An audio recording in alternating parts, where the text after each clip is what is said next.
నంద్యాల జిల్లాలోని శ్రీశైలం క్షేత్రానికి మహాశివరాత్రి పురస్కరించుకుని పాదయాత్రగా వెళ్లే భక్తులకు ఆత్మకూరు డివిజనల్ అటవీ అధికారి విఘ్నేష్ అప్పావ్ గారు కీలక సూచనలు జారీ చేశారు.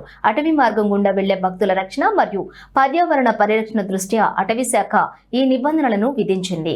ప్లాస్టిక్, సిగరెట్, ప్యాన్, గుట్కా, తంబాకు, మద్యపానం లాంటివి పూర్తిగా నిషేధమని ఆయన తెలిపారు. ఈ పాదయాత్ర ఆత్మకూరు దగ్గర ఉన్నటువంటి వెంకటాపురం నుండి మొదలవుతుందని వివరించారు. కావున భక్తులు తమ వాహనాలను ఆత్మకూరు దగ్గర ఉన్నటువంటి చెక్ పోస్ట్ వరకు తీసుకువెళ్లి అక్కడి నుండి కాలినడకన బయలుదేరవలసి ఉంటుందని విఘ్నేష్ అప్పావ్ పేర్కొన్నారు. అటవీ మార్గంలో నడుస్తున్నప్పుడు క్రూర మృగాల బారిన పడకుండా తగు జాగ్రత్తలు తీసుకోవాలని, గుంపులుగా వెళ్లాలి అని, ఒంటరిగా వెళ్లకూడదని అటవీ శాఖ అధికారులు భక్తులకు హెచ్చరించారు.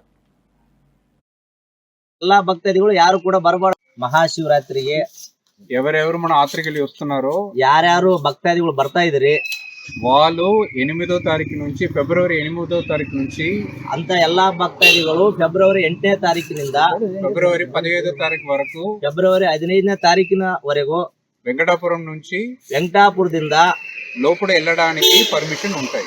ಕಾಡಿನ ಒಳಗಡೆ ಮಾರ್ಗವಾಗಿ ಶ್ರೀಶೈಲಕ್ಕೆ ತೆರಳಕ್ಕೆ ಪರ್ಮಿಷನ್ ಇದೆ.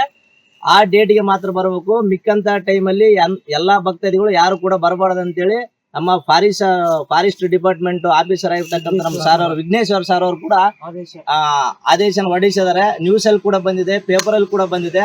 ಅದು ಎಲ್ಲರನ್ನ ఇంకొకటి వచ్చిన యాత్రికులు అందరూ కూడా ఏంటంటే అగ్గిపెట్టెలు, బీడీలు, సిగరెట్లు అన్ని తీసుకొని రాకూడదు. ಯಾರ್ಯಾರು ಭಕ್ತಾದಿಗಳು ಬರ್ತಾ ಇದ್ರಿ ಅಂತ ಎಲ್ಲಾ ಭಕ್ತಾದಿಗಳು ಕಡ್ಡಿ ಪೆಟ್ಟಿಗೆ, ಬೀಡಿ, ಸಿಗರೇಟು, ಈರಾ, ಇನ್ನೊಂದು ಗುಟ್ಕಾ, ತಂಬಾಕು ಅಂತಹ ಮತ್ತೆ ಮದ್ಯಪಾನ ಇದು ಯಾವುದೇ ಒಂದು ವಸ್ತುಗಳನ್ನ ಕಾಡಿನ ಒಳಗಡೆ ತರಬಾರದು.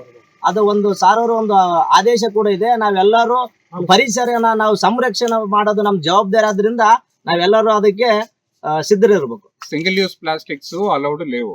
ಇಲ್ಲಿ ಕಾಡಿನ ಒಳಗಡೆ ಯಾವ್ದೇ ರೀತಿಯಾಗಿ ಪ್ಲಾಸ್ಟಿಕ್ ವಸ್ತುಗಳಿಗೆ ಬಳಕೆ ಇಲ್ಲ. ಅಂದ್ರೆ ಪ್ಲಾಸ್ಟಿಕ್ ಕವರ್ ಆಗ್ಲಿ, ಪ್ಲಾಸ್ಟಿಕ್ ಬಾಟಲ್ ಆಗ್ಲಿ ಆ ತರದ್ದು ಯಾವ್ದು ತರಬಾರ್ದು.